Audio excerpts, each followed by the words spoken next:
Hi, this is Ryan from xcannabis.net. It is the 24th of August 2017, and I wanted to clarify a few things. I wrote a couple of blogs about a couple of different influential people in the world.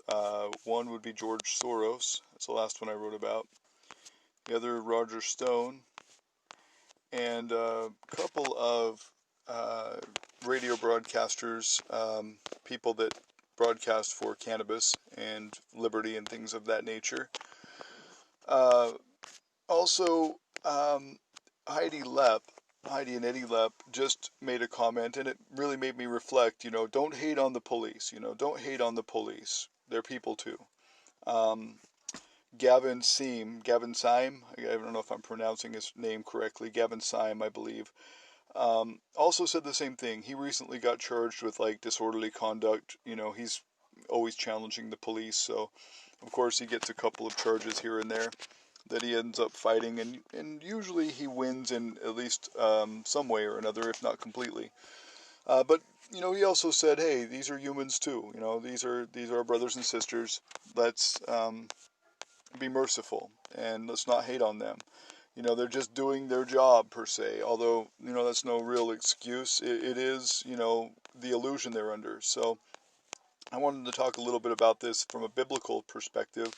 Xcannabis.net is a Christians for Cannabis network, and we used to have a radio show, and I've been trying to get back to it. We used to have print newspapers, and I've been trying to get back to that, but being under the stress I am under, and we got 4 kids, and we travel, they're multilingual children and, world travelers, and that's the education we're giving them. So it is difficult, and sometimes I don't have time for any of this, but I just wanted to get into this a little bit. So first of all, George Soros, he is actually a former Nazi. I hear a lot of the liberals, the people on the left, the progressives, oh, that person's a Nazi, this person's a Nazi, whatever. The National Socialists had a very similar platform to Bernie Sanders. Like I said before, all you need to do is replace the word rich, wealthy, or 1% with Jew, and you've got the basic platform that the Nazis had against Jews in 1921. Bernie Sanders wants exactly the same things that the National Socialists did in Germany. And the only difference is the Nazis hated the Jews because they were rich in Germany. They were consuming a lot. They were amassing a lot of wealth, and that was a jealousy factor for the Germans. It's the same thing with Bernie and Bernie supporters. They're very jealous of people who have money, who have acquired a lot. So anyway, that's the only distinction there. But George Soros was a Jew, similar to Hitler. Hitler was a Jew. George Soros, his father changed his name and divided up the family to hide them and to protect them. And George Soros ended up working for the Nazis when he was like 14 and all the way through, his late childhood, worked for the Nazis as they liquidated the assets of the Jews. And his father, George Soros' father, sold information to the Nazis of other Jews. So he was giving the Nazis information. And so I've been harsh with George Soros in his platform to, as he has openly described it, he wants to dismantle America the way it is.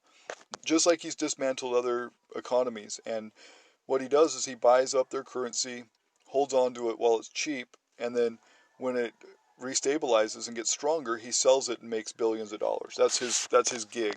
But he uses civil disruption, discord, to destabilize a currency and economy, and then he buys up their currency for cheap and sells it for a lot of money. And a lot of people, recognize him as being a primary funder, a financier of legalization movements, and they're happy to take his money despite the fact he is actually a former Nazi, an actual Nazi, not just one of these, right-wing, whatever, boots and braces, skinheads or whatever. He was actually a Nazi. But now with Roger Stone, he's forming a cannabis organization to lobby or petition Trump to keep his promises on medical marijuana and states' rights, and he wants to end prohibition.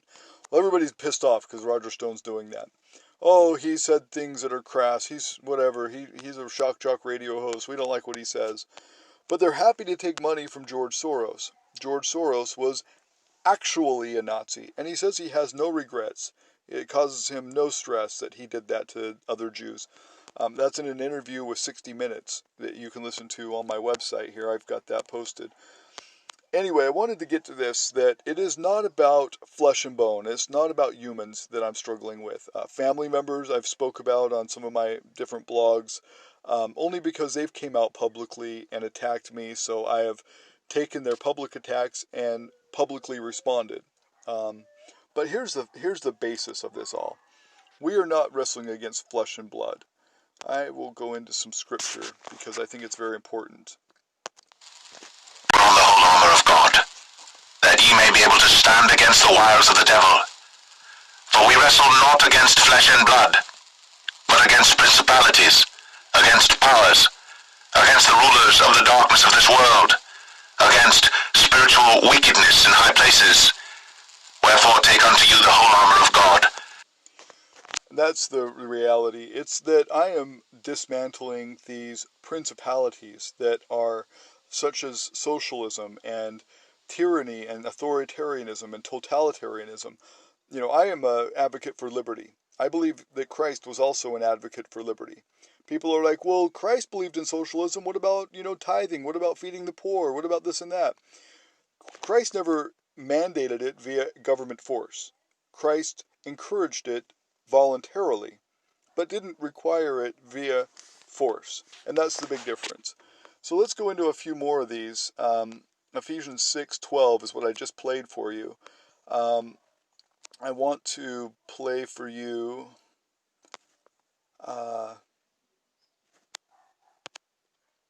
Matthew 10:14. Into whatsoever city or town ye shall enter, inquire who in it is worthy, and there abide till ye go thence. And when ye come into an house, salute it. If the house be worthy, let your peace come upon it. But if it be not worthy, let your peace return to you. And whosoever shall not receive you, nor hear your words, when ye depart out of that house or city, shake off the dust of your feet. And so, yeah, if you're not wanted, if they don't want to hear the word of the Lord, if they don't want to receive your blessing, dust your feet, walk away. That's one principle. And I wanted to talk about family. A lot of people are like, well, what about family?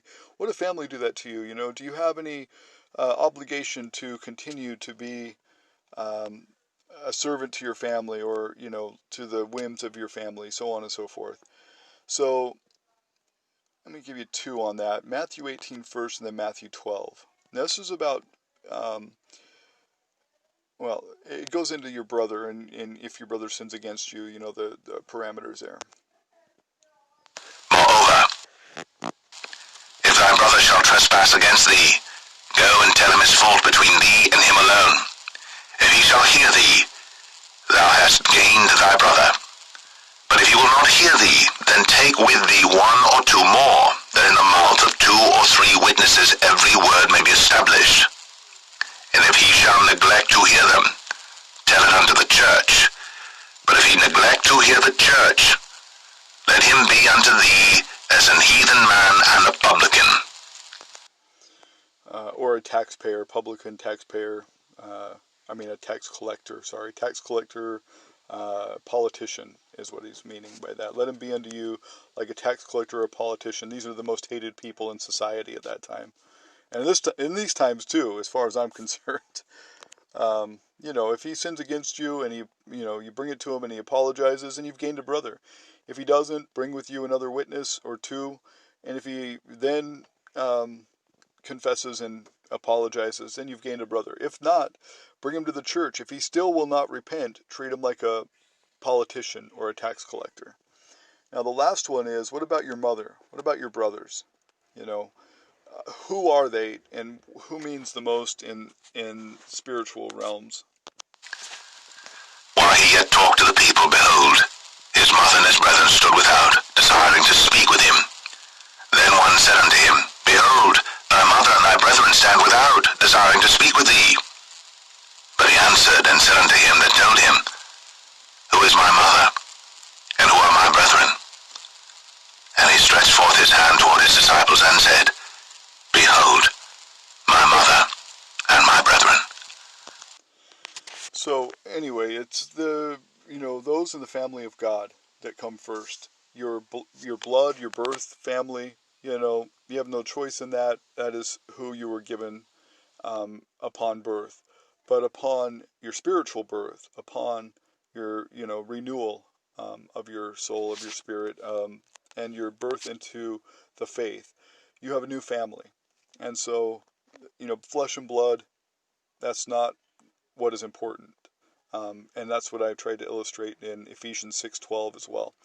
So, yes, we are to wage war, but against principalities, against darkness in spiritual places, against spiritual wickedness, not against the flesh and blood. Anyway, thanks for tuning in. Like I said, police are people too. They have a crappy job, and I pray for them. Take care.